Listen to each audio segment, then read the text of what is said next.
საქართველოს პარლამენტის დეპუტატები სერგო რატიანი და კობა სუბელიანი თამარის დასახლებაში მცხოვრებ დევნილებს შეხვდნენ.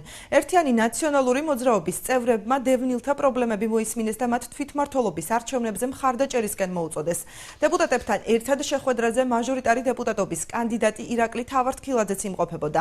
როგორც დევნილები განმარტავენ, მათი მთავარი პრობლემა დასახლებაში სკოლამდელი აღზრდის დაწესებულების არარსებობაა. დევნილები ასევე დასაქმების პრობლემასაც ურჩივიან.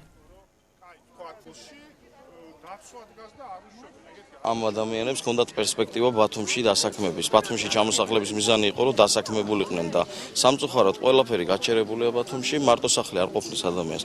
ბიზნეს ხელშეწყობა ჭირდება, ინვესტიციებს მოზიდვა ჭირდება და ის დასაქმების პერსპექტივა თითქმის ნულს არის გატოლებული, რაც იყო ჩადებული და რაც ჩვენ ქონდა გამიზრული. პრობლემა რომ უნდა გაგრძელდეს ეს თქვათ სახლების მშენებლობა, სკოლა არის აუცილებელი და მოუწოდებ ხელისუფლებას რომ ეს პრობლემა მოაგვაროს, ასევე ბაღი არის გასაკეთებელი, გარკვეულწილად მომარაგება არის გასაკეთებელი.